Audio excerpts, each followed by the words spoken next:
Hello दोस्तों, क्या हाल है। आज फिर से हाजिर हैं लेकर यूपी की 25 बड़ी और जबरदस्त अपडेट्स, ताज़ा जानकारियां और वो ब्रेकिंग खबरें जो आपके लिए बिल्कुल काम की होने वाली है। चाहे आप आम आदमी हो या खास, अमीर हो या गरीब, बच्चे हो या बुजुर्ग, आप सबके लिए आपका DLU न्यूज चैनल खबरें लेकर आ गया है। तो देर किस बात की, फटाफट वीडियो में आगे बढ़ते हैं और सबसे पहले कौन सी खबरें खास होंगी वो देख लेते हैं। दोस्तों, आज की खबरें आपको चौंकाने और सोचने पर मजबूर कर देंगी। जरा सोचिए, जब सीतापुर, उन्नाव, हरदोई, बाराबंकी और रायबरेली एक साथ मिलकर स्टेट कैपिटल रीजन बनाने जा रहे हैं तो यूपी का नक्शा कितना बदल जाएगा। वहीं गोरखपुर के गीड़ा में कोका कोला अमृत बॉटलर्स प्लांट का उद्घाटन हो चुका है, जो उद्योग और रोजगार की तस्वीर बदल सकता है। लेकिन इसके साथ ही पटना से आई खबर ने सबको हैरान कर दिया है, जहां मशहूर खान सर अस्पताल में सुरक्षा कारणों से टाइल्स हटाई गईं। तो दोस्तों, ऐसे ही पूरी 25 खबरों को विस्तार से देखेंगे। लेकिन वीडियो में आगे बढ़ने से पहले अगर अभी तक आपने इस वीडियो को लाइक और चैनल को सब्सक्राइब नहीं किया है तो अभी करें, और इसके साथ ही कौन सी खबर आपके जिले या राज्य से जुड़ी थी ये हमें कमेंट में जरूर बताइए। तो चलिए शुरू करते हैं पहली खबर से। दोस्तों, चलिए शुरुआत करते हैं आज की सबसे खास खबर से। राजधानी लखनऊ में शिक्षक दिवस के मौके पर मुख्यमंत्री योगी आदित्यनाथ ने 81 शिक्षकों को सम्मानित किया। जी हाँ, 81 शिक्षक। ये वो चेहरे हैं जिन्होंने बच्चों की जिंदगी को नई दिशा दी है। सोचिए, जो लोग कल तक सिर्फ बच्चों का भविष्य गढ़ रहे थे, आज वही खुद सम्मान के मंच पर खड़े हुए। मुख्यमंत्री ने कहा, शिक्षक समाज की रीढ़ हैं और उनका योगदान कभी भुलाया नहीं जा सकता। यानी साफ है, ये सम्मान सिर्फ एक इनाम नहीं बल्कि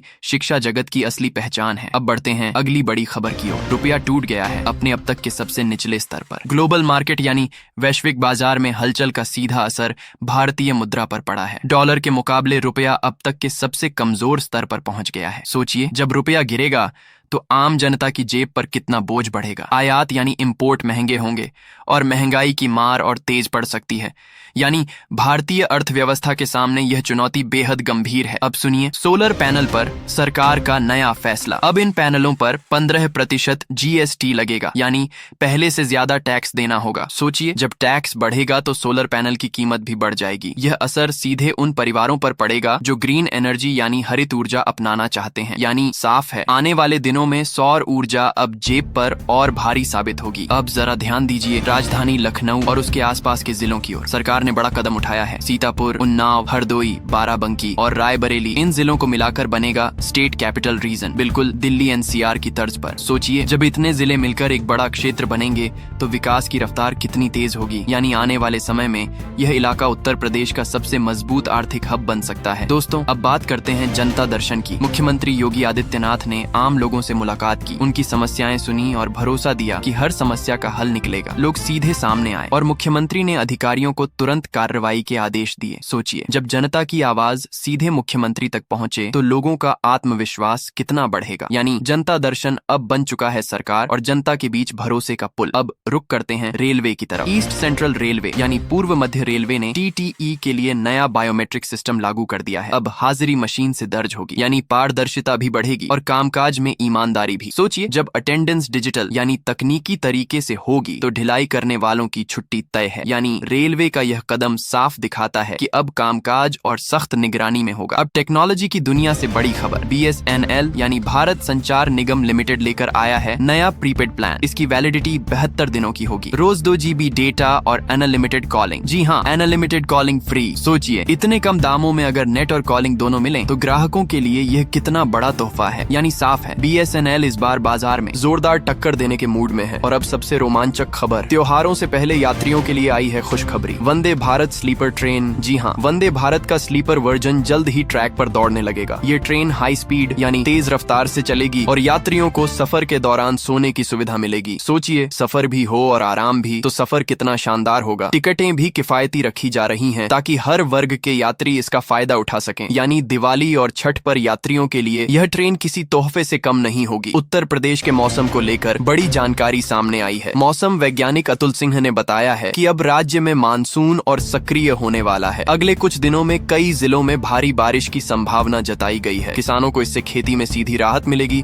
और फसल को फायदा होगा। आम लोगों को भी उमस और गर्मी से छुटकारा मिलेगा। इस बदलाव से सूखे की आशंका काफी हद तक कम हो जाएगी। चलिए अब बढ़ते हैं अगली खबर की ओर। भारत और चीन ने मिलकर अमेरिका को झटका देने की तैयारी की है। दोनों देश एक नई भुगतान प्रणाली पर काम कर रहे हैं। इसका मकसद डॉलर पर निर्भरता को खत्म करना है। विशेषज्ञों का कहना है कि अगर यह व्यवस्था लागू होती है तो विश्व अर्थव्यवस्था में बड़ा बदलाव आएगा। एशियाई देशों के लिए यह एक मजबूत कदम साबित हो सकता है। वहीं अमेरिका की वित्तीय शक्ति को चुनौती भी मिलेगी। अब रुक करते हैं प्रयागराज की ओर। प्रयागराज के फाफामू क्षेत्र में अब 2 नई टाउनशिप विकसित होंगी। इन टाउनशिप से लाखों लोगों को घर का सपना पूरा करने का अवसर मिलेगा। प्रशासन का कहना है कि यहाँ आधुनिक सुविधाओं से लैस आवासीय क्षेत्र बनाया जाएगा। इस परियोजना से शहर के विकास को नया आयाम मिलेगा। रियल एस्टेट क्षेत्र में भी बड़े निवेश की संभावना बढ़ेगी। लोगों की लंबे समय से चली आ रही आवासीय समस्या का समाधान हो सकेगा। आगे बढ़ते हैं अगली खबर पर। समाजवादी पार्टी के प्रमुख अखिलेश यादव की गाड़ियों पर 8 लाख रुपए का जुर्माना लगा है। आरोप है कि उनकी कई गाड़ियां तेज गति से चलाई जा रही थीं। परिवहन विभाग ने जांच के बाद यह कार्रवाई की है। चालान कटने के बाद राजनीतिक हलकों में नई बहस शुरू हो गई है। समर्थक इसे राजनीति से जोड़कर देख रहे हैं। वहीं प्रशासन का कहना है कि यह पूरी तरह नियम के तहत की गई कार्रवाई है। चलिए देखते हैं अगली अपडेट। मुख्यमंत्री योगी आदित्यनाथ ने गोरखपुर के गीड़ा में कोका कोला के अमृत बॉटलर्स का नया प्लांट उद्घाटन किया। इस बॉटलिंग प्लांट से हजारों युवाओं को रोजगार मिलेगा। क्षेत्र में उद्योग और निवेश को भी मजबूती हासिल होगी। मुख्यमंत्री ने कहा कि उत्तर प्रदेश उद्योगों का नया केंद्र बन रहा है। यहाँ निवेशकों को बेहतर माहौल दिया जा रहा है। इस तरह गोरखपुर अब औद्योगिक विकास का अहम हिस्सा बनने जा रहा है। अब बढ़ते हैं ऊर्जा क्षेत्र की ओर। टाटा कंपनी ने 1 किलोवाट क्षमता वाला सोलर सिस्टम लॉन्च किया है। कंपनी का दावा है कि यह सिस्टम घरों और छोटे कारोबारों के लिए बेहद किफायती है। इसके इस्तेमाल से बिजली बिलों में भारी बचत हो सकेगी। लोग आत्मनिर्भर ऊर्जा उत्पादन की ओर बढ़ेंगे। सोलर सिस्टम लगाना अब पहले से आसान हो गया है। इससे पर्यावरण को भी स्वच्छ और सुरक्षित रखने में मदद मिलेगी। चलिए अब जानते हैं परिवहन विभाग की खबर। उत्तर प्रदेश सरकार अब 48 नई ऑनलाइन परिवहन सेवाएं शुरू करने जा रही है। यह सुविधा खास तौर पर ग्रामीण इलाकों में लोगों को दी जाएगी। लाइसेंस, आरसी और वाहन से जुड़े कई काम अब ऑनलाइन ही हो सकेंगे। इससे लोगों को बार बार दफ्तरों के चक्कर नहीं लगाने पड़ेंगे। ग्रामीणों को समय और पैसे दोनों की बचत होगी। सरकार का कहना है कि यह कदम डिजिटल इंडिया की दिशा में बड़ा बदलाव है। और आखिर में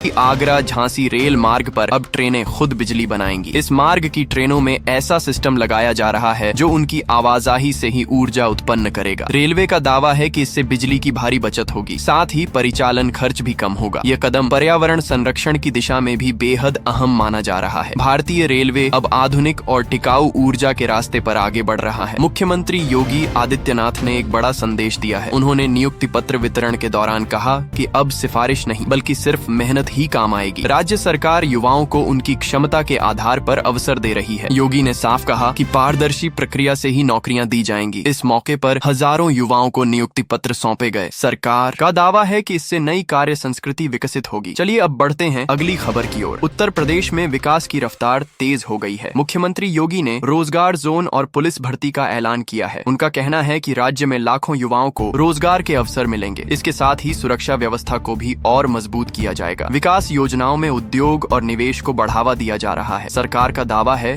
कि उत्तर प्रदेश आत्मनिर्भरता की राह पर है। अब रुक करते हैं आगरा की ओर। आगरा में नौकरी दिलाने के नाम पर चल रहा बड़ा फर्जीवाड़ा पकड़ा गया है। पुलिस ने 7 लोगों को इस मामले में गिरफ्तार किया है। आरोपियों पर बेरोजगार युवाओं से मोटी रकम वसूलने का आरोप है। छानबीन में कई नकली नियुक्ति पत्र भी मिले हैं। इस मामले ने नौकरी चाहने वालों की चिंता बढ़ा दी है। पुलिस का कहना है कि ठगी करने वाले गिरोह का नेटवर्क और बड़ा हो सकता है। आगे बढ़ते हैं फर्रुखाबाद की खबर पर। स्वास्थ्य विभाग में एक्सरे टेक्नीशियन भर्ती में बड़ा घोटाला सामने आया है। आरोप है कि एक युवक ने फर्जीवाड़े से नौकरी हासिल की। मामला सामने आते ही विभाग में हड़कंप मच गया। जांच में कई गड़बड़ियां सामने आई हैं। स्वास्थ्य विभाग ने अब इस पर कठोर कार्रवाई की बात कही है। इस पूरे घोटाले ने भर्ती प्रक्रिया की पारदर्शिता पर सवाल खड़े कर दिए हैं। चलिए अब रुक करते हैं पटना की ओर। खानसर अस्पताल में टाइल्स हटाने की वजह सामने आ गई है। बताया जा रहा है कि सुरक्षा कारणों से ऐसा किया गया। अस्पताल प्रशासन ने कहा कि यह कदम मरीजों की सुविधा और देखभाल के लिए उठाया गया है। टाइल्स हटाकर फर्श को सुरक्षित और मजबूत बनाया जाएगा। इस पर सोशल मीडिया में काफी चर्चा हो रही है। हालांकि अब प्रशासन का कहना है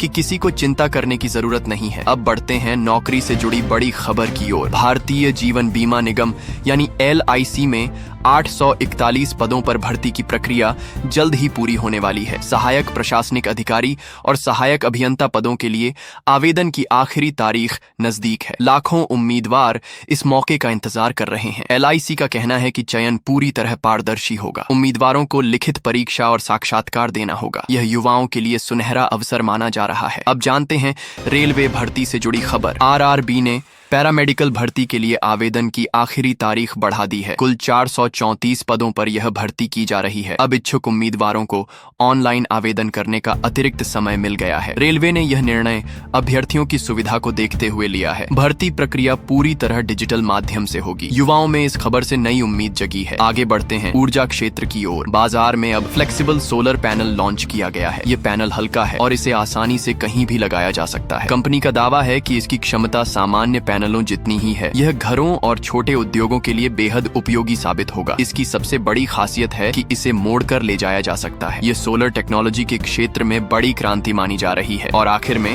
अयोध्या की अहम खबर। भूटान के प्रधानमंत्री शेरिंग टोबगे अयोध्या पहुंचे हैं। उन्होंने भगवान रामलला के दर्शन किए और वहां विशेष पूजा की। इस यात्रा से भारत और भूटान के रिश्तों में और मजबूती आने की उम्मीद है। मुख्यमंत्री योगी आदित्यनाथ ने उनका स्वागत किया। प्रधानमंत्री ने अयोध्या के भव्य स्वरूप की तारीफ की। यह द्वारा धार्मिक और सांस्कृतिक रिश्तों को नई दिशा देने वाला माना जा रहा है। तो दोस्तों, ये थीं आज की कुछ महत्वपूर्ण खबरें और जानकारियां जो आपके लिए बेहद उपयोगी साबित हो सकती हैं। ऐसी जानकारी आपको शायद और कहीं एक साथ न मिल सके। इसलिए रोज की ताजा खबरों के लिए हमारे चैनल को सब्सक्राइब जरूर करें और वीडियो को लाइक नहीं किया तो लाइक करें। साथ में अपने जिले का नाम कमेंट में लिखें ताकि आपके जिले से जुड़ी हर जानकारी आप तक पहुंच सके। धन्यवाद। जय हिंद, जय भारत।